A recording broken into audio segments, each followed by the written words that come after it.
Hai, assalamualaikum warahmatullahi wabarakatuh. Edisi apa yang akan kita bahas malam hari ini?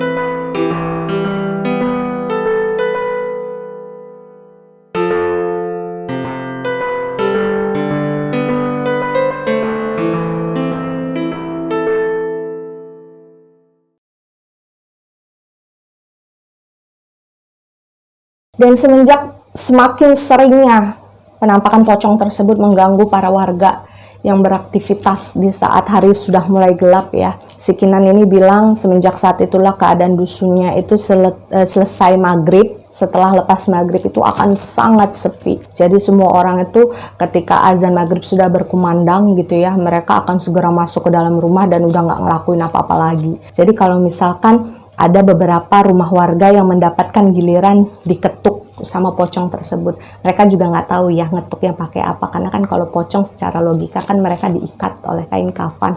Cuma ada suara ketukan di pintu, misalkan tuk tuk tuk gitu kan. Nah ketika mereka ngintip dari jendela, tiba-tiba aja sosok pocong tersebut akan muncul di depan jendela gitu. Jadi kayak set, cepet banget. Nah, kalau misalkan kalian dengar suara seseorang yang ngetok pintu jam 1, jam 2 gitu, jangan dibuka, jangan diintip sama sekali. Udah biarin aja, diemin aja.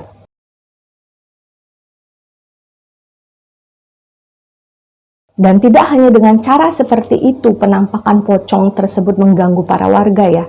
Jadi kalau menurut warga tuh terkadang ketika sekitar jam 2, jam 3 pagi dini hari, kalaupun mereka tidak mendengar suara ketukan di pintu mereka gitu ya, misalkan mereka keluar dari kamar pengen pipis atau pengen apalah gitu, itu kadang-kadang penampakan pocongan tersebut itu ngeganggunya itu dengan menampakkan diri tiba-tiba muncul aja gitu di ruangan belakang rumah mereka, entah itu di pinggir dapur, entah di pinggir kamar mandi gitu kan.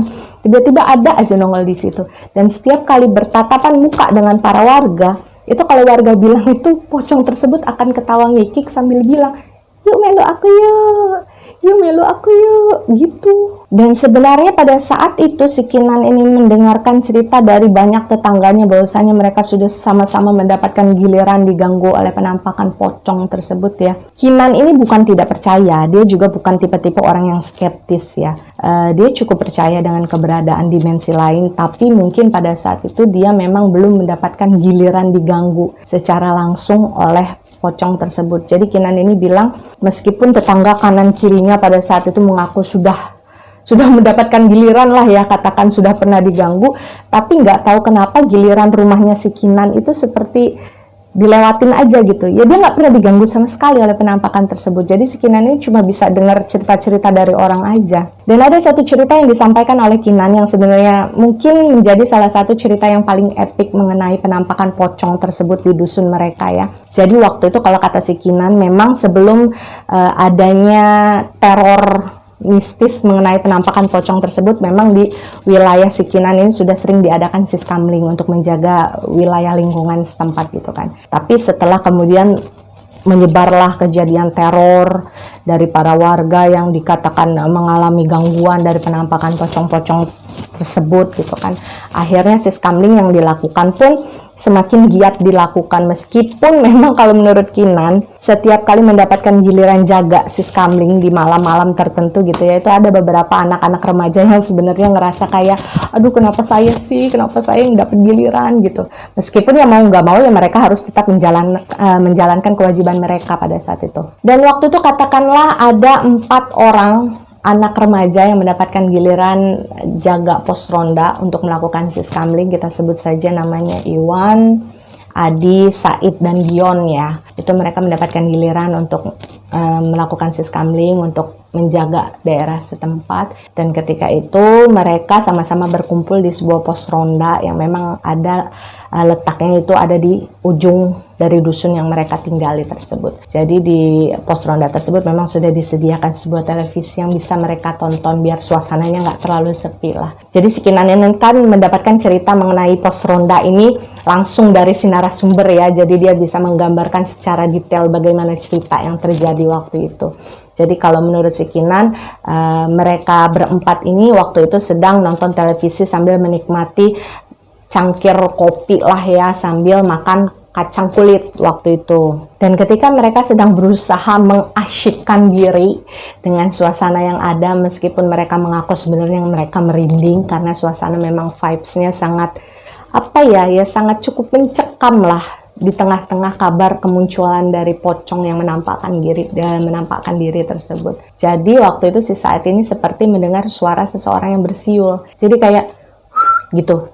Kayak bersiul, kayak cowok yang lagi ngegoda cewek gitu. Kalian bisa ngebayangin ya suaranya seperti apa. Dan ketika itu si Said yang pertama kali mendengar suara siulan tersebut kan otomatis dia celingak-celinguk dong. Dia ngelihat suara siapa nih, kok ada suara siulan. Tapi waktu itu ya seperti biasa lah ya, klisenya cerita-cerita horor.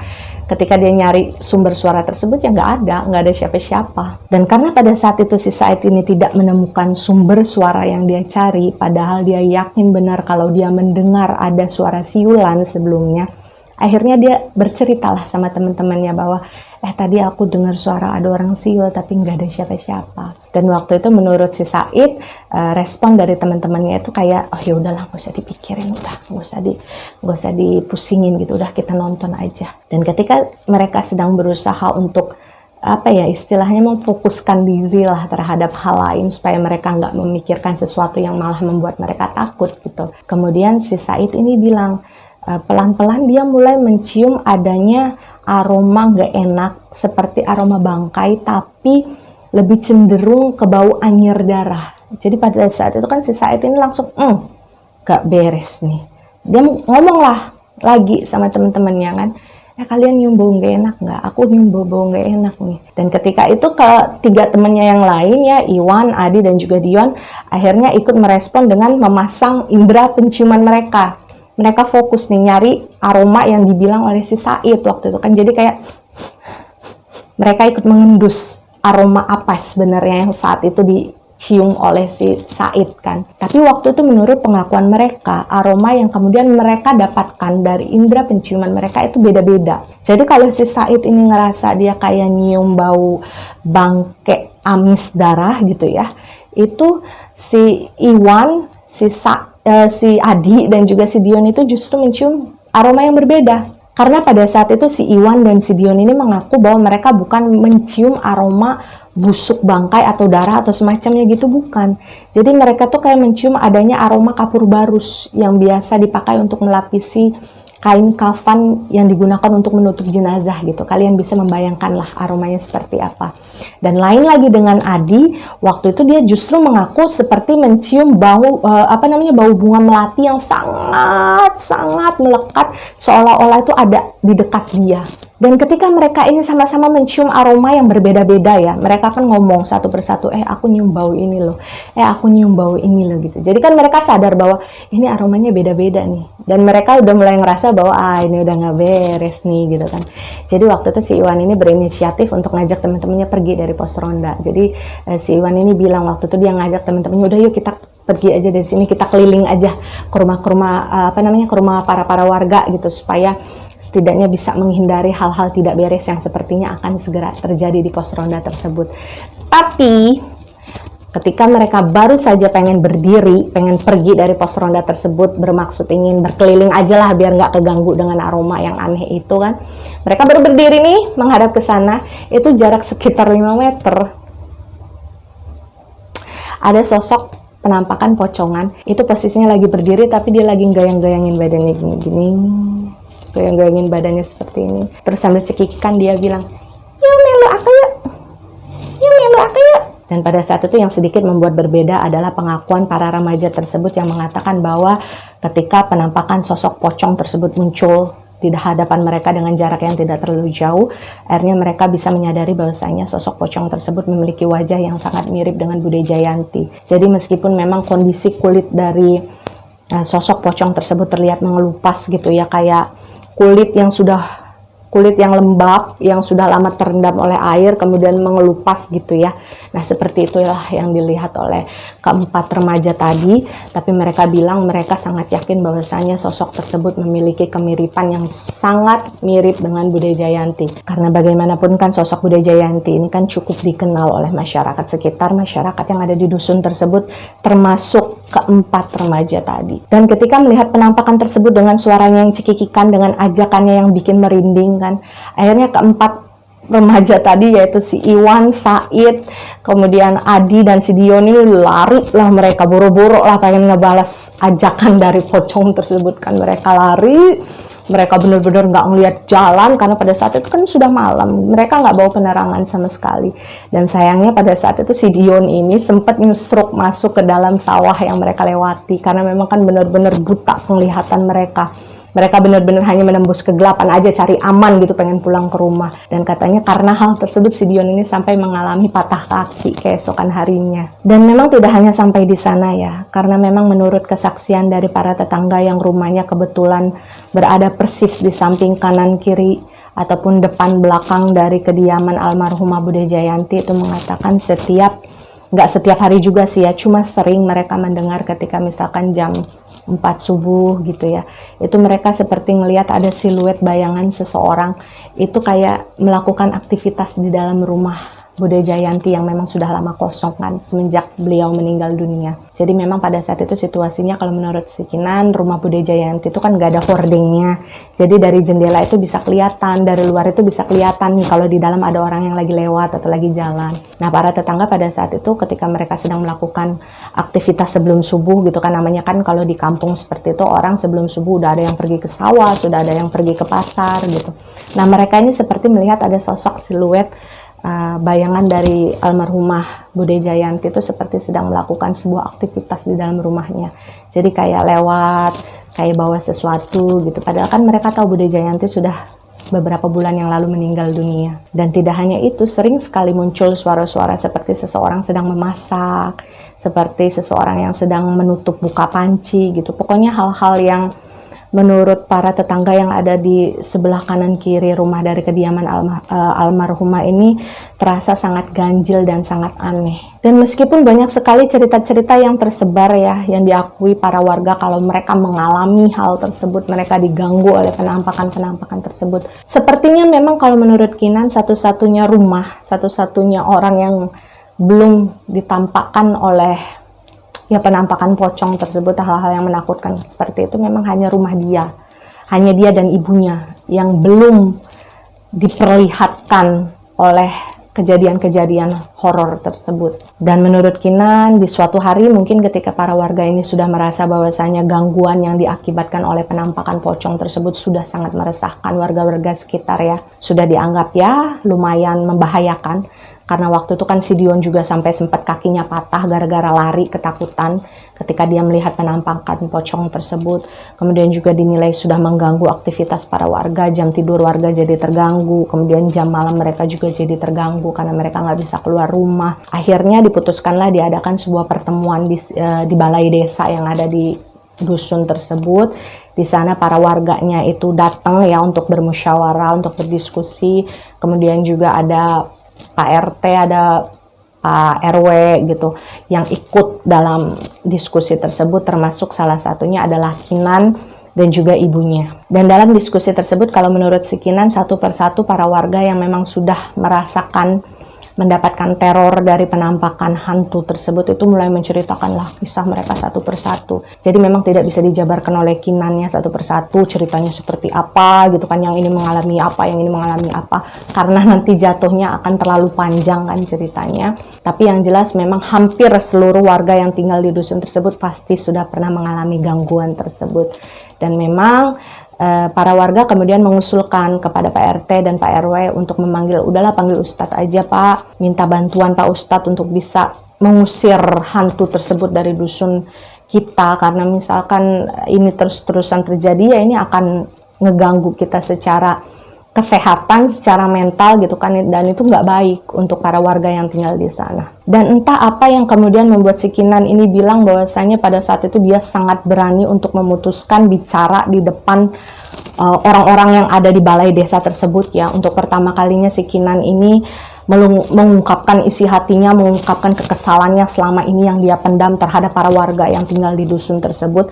Kinan ini kemudian tiba-tiba aja bilang bahwasanya ya itulah resikonya kalian memfitnah orang yang nggak salah. Itu resiko kalian memfitnah orang yang kemudian meninggal dunia dan membawa fitnahan kalian sampai ke liang lahat. Kinan bahkan pada saat itu dengan beraninya menunjuk wajah para warga-warga yang ada di balai desa sambil mengatakan bahwasanya kalian itu orang-orang munafik semuanya.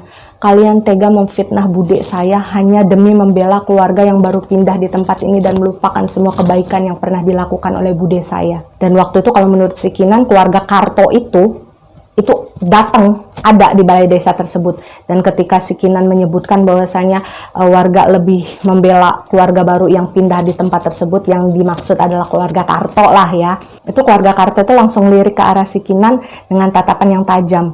Tapi waktu itu si Kinan bilang dia nggak takut sama sekali, karena apa yang disampaikan pada saat itu adalah sebuah kenyataan yang memang harus dia sampaikan di hadapan para warga. Bahkan Kinan ini sampai menuntut permintaan maaf dari warga yang ada di tempat tersebut, bahwasanya kalian yang sudah menjadi penyebab bude saya sakit kemudian meninggal dunia, kalian yang menjadi penyebab itu semua, dan kalian yang memfitnah beliau sampai kemudian beliau ini kepikiran dan meninggal dunia. Bahkan Kinan juga menyampaikan bahwasanya Bude Jayanti itu sudah melakukan berbagai macam sumpah atas nama Gusti Allah sebelum beliau meninggal dunia, mengatakan bahwa dia tidak pernah melakukan semua hal-hal yang kalian para warga tuduhkan kepada dia. Dia tidak pernah melakukan pesugihan, dia tidak pernah melakukan penglarisan, apalagi mengambil tumbal demi kelarisan dagangnya, itu nggak pernah. Bude Jayanti sudah bersumpah atas nama Gusti Allah, tapi kalian tetap memfitnah bude saya. Dan Kinan ini sempat berkelakar ya di akhir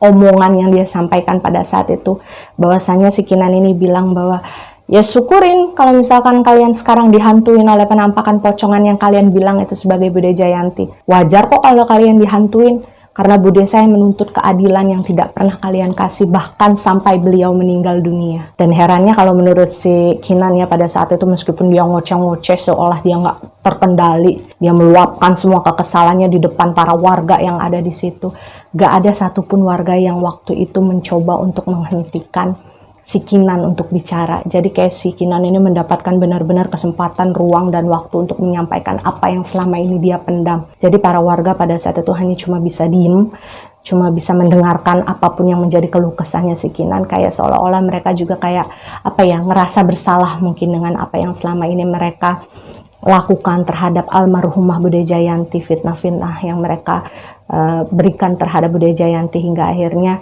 Bude Jayanti ini meninggal dunia dalam keadaan nama yang tidak baik. Apalagi ketika si Kinan ini bicara pada saat itu membela budenya, si Kinan ini sempat menangis beberapa kali dalam keadaan berlinang air mata gitu ya, dengan secara emosional. Dan mungkin itulah yang kemudian membuat para warga ini menjadi tidak tega dan merasa bersalah. Dan pada akhirnya memang para warga setempat setuju untuk mengambil sebuah kesepakatan ya, bahwa akan dipanggil seorang ustadz di dusun mereka untuk membantu mereka mengusir penampakan dari pocong yang selama ini mengganggu aktivitas mereka. Dan pada saat itu kalau menurut si Kinan, sebelum ustadz tersebut datang, Pak RT dan Pak RW secara langsung menyampaikan kepada para warga untuk ayo kita gelar doa bersama dulu untuk Bude Jayanti, dengan maksud mungkin mereka ingin meminta maaf atas apa yang sudah mereka lakukan terhadap Bude Jayanti semasa Bude Jayanti hidup. Dan pada saat itu si Kinan ini memang mengatakan bahwasanya dia mengikuti satu demi satu proses yang dilakukan para warga waktu itu untuk meminta maaf kepada Bude Jayanti ya, mulai dari doa bersama, kemudian beberapa perwakilan dari para warga ini datang nyekar ke makam Bude Jayanti secara tidak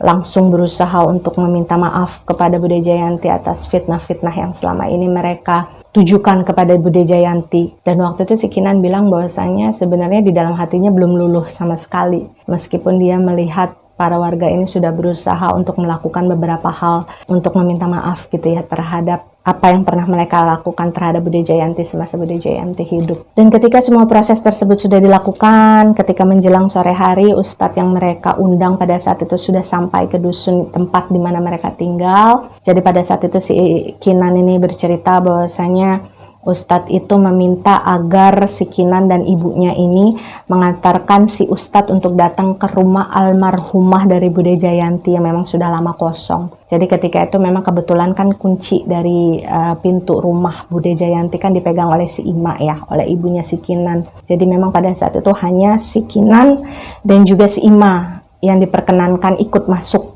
bersama si ustadz ke dalam rumah tersebut. Sementara Pak RT, Pak RW dan beberapa orang warga yang diseniorkan di dusun tersebut itu hanya bisa menunggu di halaman rumah tersebut saja. Dan di dalam rumah tersebut Kinan bilang dia nggak terlalu ngeh ya apa yang dilakukan oleh Pak Ustadz di dalam sana, karena dia udah nggak lagi fokus dengan apa yang dilakukan oleh Pak Ustadz, karena ketika masuk ke dalam rumah itu Kinan bilang matanya langsung tertuju kepada peralatan-peralatan masak Bude Jayanti yang sudah lama tidak digunakan. Jadi si Kinan ini kayak ngerasa sedih gitu ya, karena dia ngelihat peralatan tersebut sekarang sudah berdebu, berantakan. Biasanya selalu dipakai oleh Bude Jayanti gitu kan untuk masak, kemudian untuk dagang, dan sekarang kondisinya udah nggak karuan. Kinan juga melihat beberapa foto-foto yang tergantung di dinding, foto-foto Bude Jayanti dari zaman dia masih muda sampai dia sudah sepuh gitu kan. Ya Bude Jayanti udah nggak ada gitu. Itu yang membuat si Kinan ini kayak ngerasa nyesek di dalam hatinya, karena semenjak Bude Jayanti ini meninggal dunia gitu ya, pergi dari dunia ini, si Kinan ini memang belum pernah sekalipun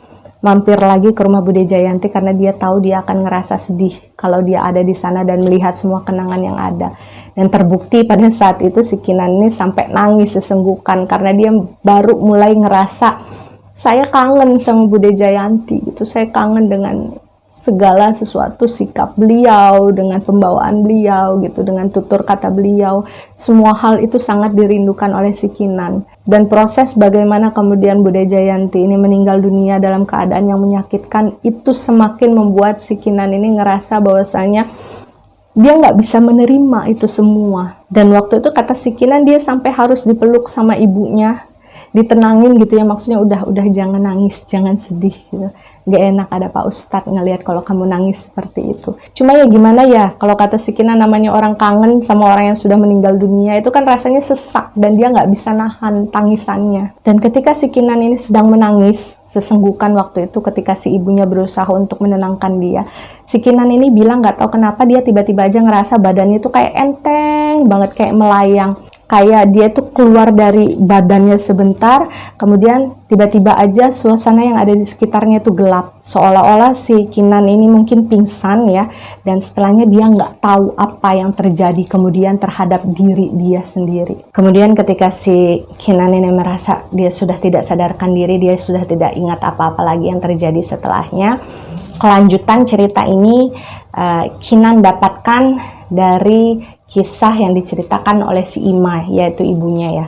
Jadi ketika si Kinan ini merasa dia tidak sadarkan diri, semuanya gelap, si Ima ini menceritakanlah kepada si Kinan waktu itu bahwasanya si Kinan ini rupanya kerasukan. Dia kerasukan sosok yang mengaku sebagai Bude Jayanti. Jadi pada saat itu Ima ini mengatakan kepada si Kinan, menurut Pak Ustadz ada sesosok energi yang menyerupai Bude Jayanti yang kebetulan pada saat itu memang ada di tempat tersebut. Kemudian melihat si Kinan ini mungkin ngerasa sedih atas kepergian budenya kan. Jadi dia merasa ikut merasa sedih dengan kesedihan yang dirasakan oleh si Kinan. Jadi pada saat itu sosok yang mengaku Bude Jayanti itu akhirnya masuk ke dalam tubuhnya Kinan, kemudian berinteraksilah kepada si Pak Ustadz dengan mengatakan berbagai macam hal yang ada di dalam isi hatinya, bahwasanya dia tidak pernah melakukan hal-hal yang dituduhkan oleh masyarakat selama ini terhadap dia, bahwasanya Bude Jayanti ini merasa sakit hati dengan fitnah-fitnah yang ditujukan kepada dia, padahal selama ini dia selalu berusaha untuk hidup lurus-lurus aja gitu.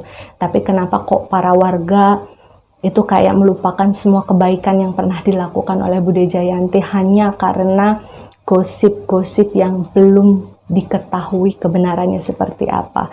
Jadi pada intinya Bude Jayanti itu sakit hati lah, dan dia juga merasa sedih karena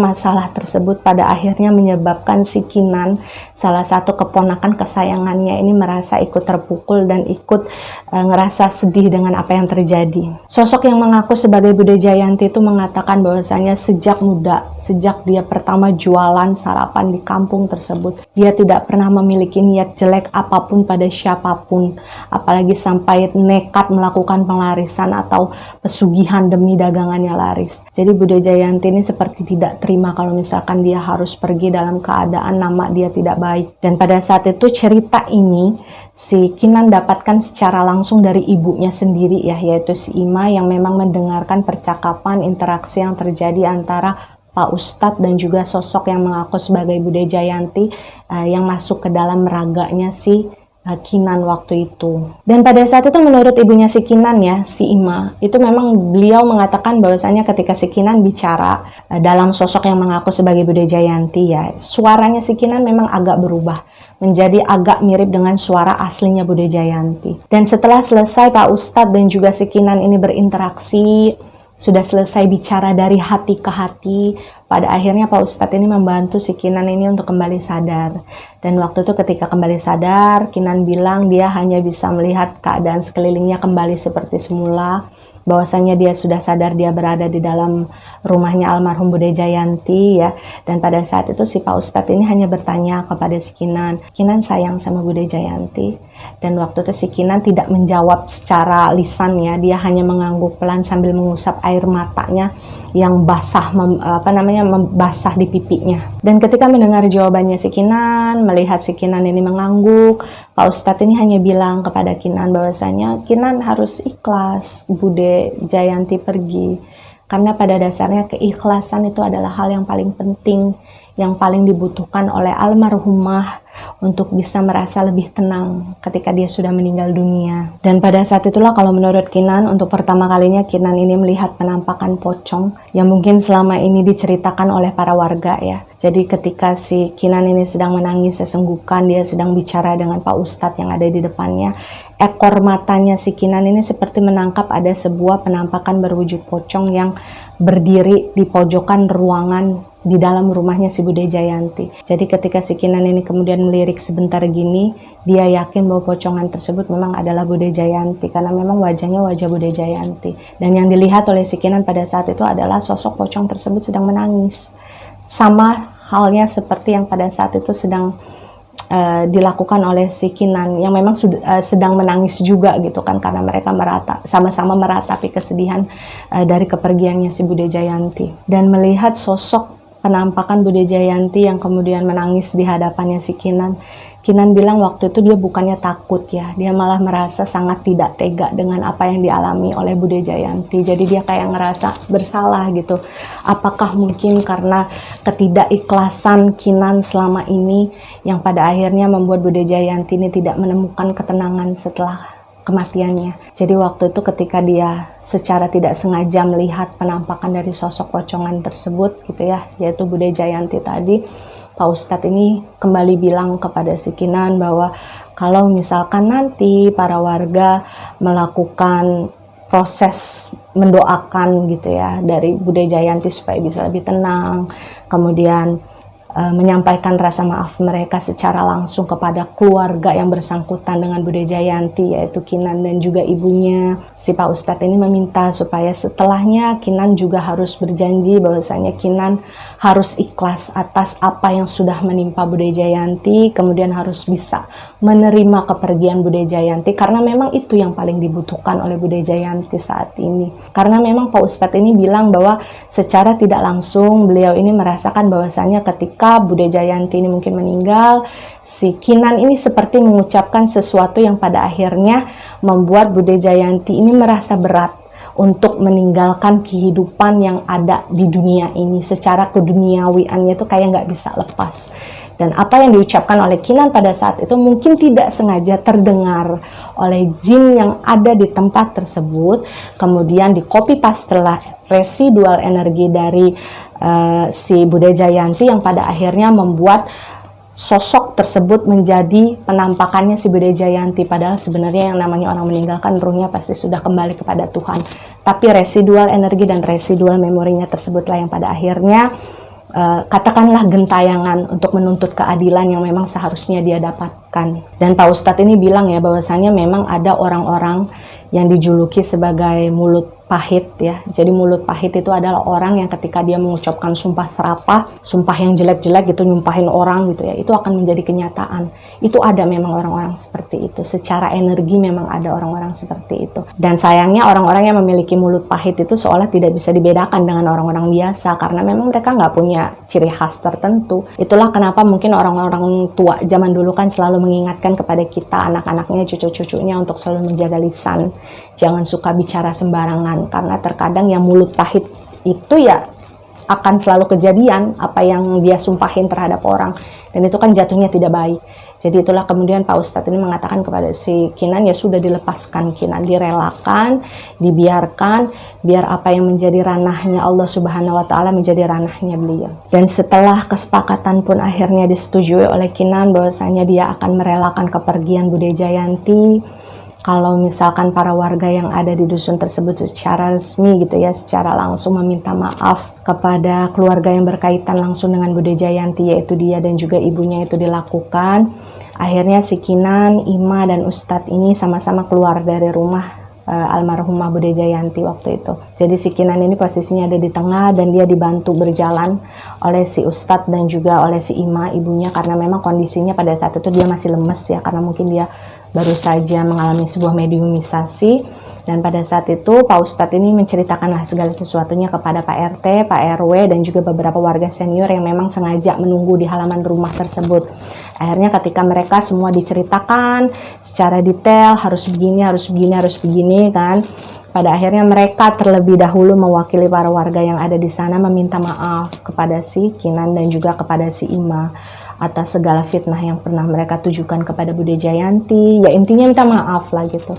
Cuman pada saat itu si Kinan berucap seperti ini di depan para tetua warga yang ada di dusun itu, bahwasanya Kinan pengen ada permintaan maaf secara langsung yang datang dari keluarga Karto. Karena bagi Kinan segala sesuatunya itu bermula dari keluarga Karto. Jadi si Kinan ini secara tidak langsung pengen keluarga Karto ini datang ke rumah mereka minta maaf secara langsung. Baru setelah itu si Kinan ini berjanji akan berusaha mengikhlaskan apa yang terjadi terhadap budenya. Dan sebenarnya Kinan bilang bahwasanya dia nggak terlalu berharap banyak ya, ketika persyaratannya pada saat itu adalah meminta keluarga Karto untuk datang ke rumah mereka, meminta maaf secara langsung gitu kan atas apa yang pernah mereka tuduhkan terhadap almarhumah Bude Jayanti. Tapi nggak tahu gimana caranya warga membujuk keluarga Karto pada saat itu, hingga beberapa hari kemudian akhirnya keluarga Karto ini yang terdiri dari si suami dan juga si istri gitu ya, itu datang ke rumahnya si Kinan, dan mereka bicara waktu itu di depan si Kinan dan juga ibunya secara langsung bahwa mereka minta maaf atas apa yang sudah terjadi.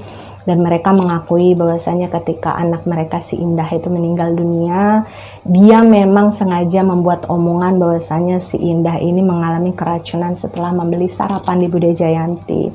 Dan alasannya pada saat itu dia melakukan hal tersebut adalah karena dia ngerasa terpukul dengan kematian putrinya. Jadi dia kayak butuh pelampiasan untuk menyalahkan orang lain gitu, ngerti nggak sih kalian?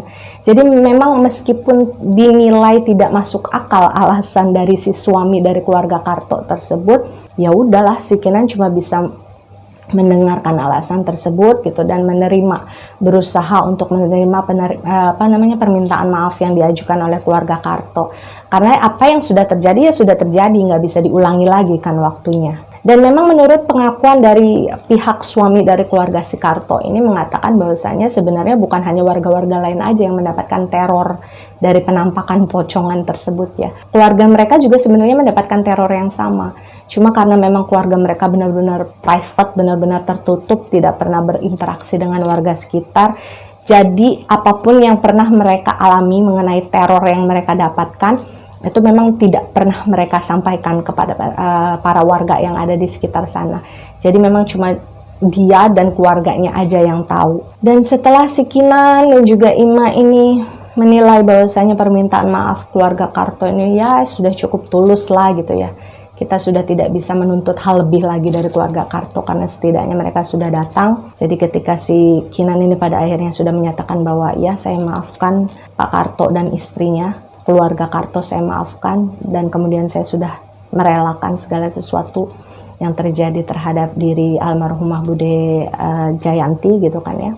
Nah, ketika pulang, keluarga Karto ini sempat menyelipkan sebuah amplop yang kemungkinan berisi uang kepada si Kinan dan ibunya. Cuma waktu itu si Kinan menolak dengan sangat tegas, bahkan dia setengah marah meminta agar keluarga Karto itu kembali mengambil amplop yang dia berikan, karena bagi Kinan seberapapun besar uang yang diberikan oleh keluarga Karto untuk keluarga mereka pada saat itu yang nggak akan bisa membalikan keadaan sama sekali. Bude Jayanti sudah meninggal dunia dan dia tidak akan bisa kembali lagi. Dan singkatnya memang benar ketika kemudian si Kinan ini sudah berusaha untuk merelakan apa yang sudah terjadi, sudah berusaha untuk mengikhlaskan agar Bude Jayanti ini bisa tenang setelah kematiannya, sudah berusaha memaafkan apa yang pernah dilakukan para warga terhadap budenya gitu ya. Si Kinan ini merasakan bahwasanya teror-teror mistis mengenai penampakan pocong yang terjadi di dusun tempat mereka tinggal itu memang perlahan mulai menghilang dengan sendirinya. Meskipun memang sesekali masih ada ya penampakan semacam pocong gitu. Tapi menurut warga pocongan tersebut sudah tidak lagi mengganggu warga sekitar. Jadi dia nggak tiba-tiba muncul di atas genteng rumahnya Bude Jayanti kemudian ngejar warga yang lewat gitu. Udah nggak kayak gitu lagi. Jadi kayak semacam sekelebat aja kelihatan lewat di kebun warga atau di sawah gitu. Kayak sudah ya udah urusan masing-masing, dan mungkin kalau menurut Kinan ya itu sudah bukan Bude Jayanti lagi, itu sudah sosok yang lain kan. Kehidupan para warga di dusun tersebut juga sudah kembali seperti semula. Para warga sudah mulai berani untuk beraktivitas ketika hari mulai malam gitu kan, karena banyak juga orang yang bekerja kan ketika malam hari gitu ya. Warung-warung juga sudah mulai berani buka sampai malam, nongkrong-nongkrong lah gitu ketika malam, nggak seperti sebelum-sebelumnya ketika teror tersebut terjadi di tempat tersebut. Hingga pada akhirnya sekitar setengah tahun jaraknya ya, sebuah kabar yang cukup mengejutkan sampai ke telinga Kinan bahwasanya keluarga Karto itu secara mendadak tiba-tiba itu digerebek oleh polisi. Jadi rumah mereka yang ada di dusun tersebut itu tiba-tiba didatangi oleh beberapa mobil polisi, kemudian banyak polisi yang datang untuk menggerebek rumah tersebut. Dan kalau menurut warga yang pada saat itu menyaksikan langsung penggerebekan tersebut terjadi, mengatakan bahwasanya ternyata selama ini si suami dari keluarga Karto ini diduga sudah melakukan sebuah praktek perdukunan ilegal lah katakan ya, di sebuah kota yang memang letaknya nggak terlalu jauh dengan dusun tempat mereka tinggal.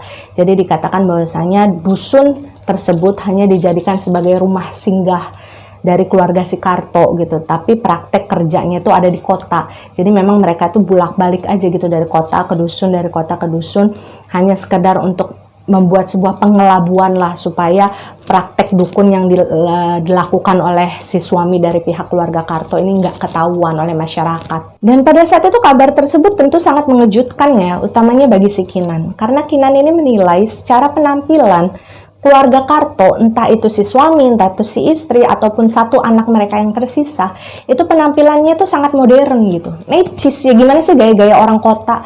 Sama sekali nggak akan kepikiran oleh kita yang melihat mereka gitu ya, bahwa mereka ini memiliki sebuah praktek perdukunan di kota. Lalu setelah diketahui kenyataan bahwasanya keluarga Karto ini memiliki praktek perdukunan ya selama ini di kota, terus kemudian apakah praktek tersebut kemudian memiliki hubungan antara selama ini terjadinya kasus kematian mendadak dari beberapa remaja yang ada di dusun tempat di mana mereka tinggal gitu. Ya, Kinan juga nggak tahu gitu apakah itu ada hubungannya atau tidak, karena memang si Kinan ini udah nggak mau lagi ambil pusing tentang hal tersebut. Dia udah nggak mau lagi berpikiran jelek tentang seseorang. Karena menurut si Kinan, ketika pada akhirnya warga tahu bagaimana latar belakang sebenarnya dari keluarga Karto yang selama ini mereka agung-agungkan, yang selama ini mereka bela gitu kan, sampai mereka semua tega untuk memfitnah Bude Jayanti demi membela keluarga Karto, dan pada akhirnya ketahuan kalau keluarga Karto ini adalah keluarga yang tidak benar gitu. Si Kinan ini udah cukup merasa lega, karena setidaknya dia sudah dia sudah bisa menyaksikan para warga ini mengetahui hal yang sebenarnya. Kemudian nama baik Bude Jayanti juga sudah kembali menjadi baik lagi seperti dulu. Dan setelah terjadinya penggerbekan tersebut, sang suami juga sudah dipenjara karena memang mendapatkan laporan dari beberapa orang klien yang merasa tertipu oleh praktek perdukunan dia. Akhirnya si istri dan juga si anak dari keluarga Karto tersebut pada akhirnya memutuskan untuk pindah dari dusun itu. Mungkin karena mereka merasa malu ya, karena mungkin setelah kejadian tersebut kan otomatis apa yang kemudian terjadi akan menjadi buah bibir pembicaraan para warga yang ada di sana. Mungkin secara mental mereka tidak kuat, mereka mungkin merasa tersudutkan dan akhirnya memutuskan untuk pindah. Dan menurut Kinan setelah mereka pindah dari dusun tersebut ya setelahnya dia udah nggak tahu menau lagi mengenai apa kabar kelanjutan dari keluarga Karto setelahnya. Dan beberapa tahun berselang, si Kinan ini bercerita bahwasanya pada akhirnya dia dan ibunya memutuskan untuk menjual rumah almarhumah Bude Jayanti karena memang daripada dibiarkan kosong kan terlalu lama nantinya malah hancur nggak karuan rumah tersebut. Akhirnya rumah itu dijual dan dibeli oleh seseorang yang juga tinggal di dusun tersebut yang pada akhirnya merenovasi habis-habisan rumah dari almarhumah Bude Jayanti. Jadi pada saat itu memang secara pondasi pun dirubah, secara bangunan dirubah. Jadi memang betul-betul nggak sama sekali kelihatan lagi kalau itu rumah Bude Jayanti dulunya gitu. Karena memang secara bangunan juga sudah sangat berubah kalau menurut si Kinan. Dan kalau misalkan ditanya apakah setelah orang baru tersebut yang menempati rumah Bude Jayanti mendapatkan teror yang sama atau tidak gitu secara mistis, si Kinan ini bercerita bahwasanya si pemilik rumah baru dari rumahnya Bude Jayanti ini pernah bilang bahwa kalau secara hal-hal yang menakutkan tidak pernah. Ia tidak pernah ditampakkan hal-hal yang berupa penampakan atau apa gitu, nggak pernah. Cuma misalkan di awal-awal pertama, bulan-bulan pertama dia tinggal di rumah tersebut, setiap hari sebelum menjelang subuh ya, dia dan keluarganya ini seperti selalu mencium aroma masakan, seperti masakan tempe orek yang basah ada kuahnya itu ya, kalau kalian sering makan nasi uduk yang pakai lauk orek ada kuahnya gitu. Nah, mereka itu selalu mencium aroma tersebut dari arah dapur mereka. Tapi setelahnya, mungkin setelah beberapa bulan berlalu gitu ya, penghuni baru dari rumah almarhumah mengatakan bahwasanya ya kebiasaan tersebut lama-lama hilang gitu. Jadi aroma yang biasa mereka cium ketika menjelang subuh itu lama-lama udah nggak pernah ada lagi sama sekali. Dan ya seperti itulah keseluruhan cerita dari edisi rekam misteri kita kali ini yang berjudul Bude Jayanti ya. Mungkin kalau kita yang mendengarkan cerita ini dari rumah gitu mungkin ngerasa biasa aja, nggak terlalu serem.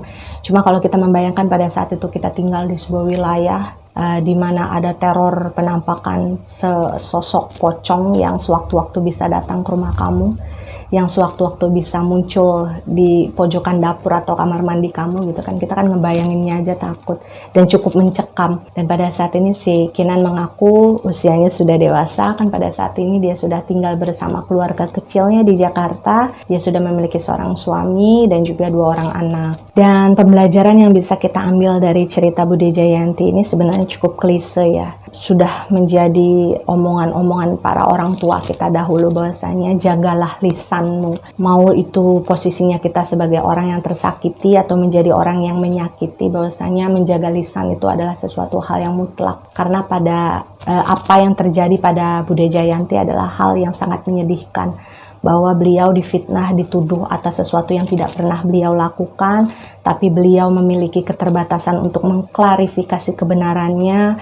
Orang-orang tidak percaya kepada beliau dan pada akhirnya beliau sakit dan meninggal dunia. Rasa keduniawian beliau pada akhirnya tidak bisa lepas, yaitu merupakan mungkin rasa marah, rasa sakit hati, itu yang pada akhirnya membuat sisa residual energi beliau ini nggak bisa tenang setelah kematiannya. Dan satu hal yang harus sangat kalian ingat adalah ketika ada orang-orang terdekat kalian yang kemudian meninggal dunia, entah itu suami, istri, anak, adik, kakak, saudara, siapapun itu yang sangat kalian sayangi, jangan sekali-kali kalian mengucapkan kata-kata yang sekiranya akan membuat mereka merasa tidak tenang setelah kematian mereka. Karena asal kalian tahu, ketika sesosok jenazah dibaringkan dalam sebuah ruangan menunggu dia dikebumikan, itu akan banyak sekali makhluk-makhluk halus yang ada di sekitar mereka, menunggu celah di mana mereka mendapatkan alasan untuk mengcopy paste residual energi dari sosok jenazah tersebut, kemudian dijadikan alasan bagi mereka untuk kemudian bergentayangan dan tidak tenang.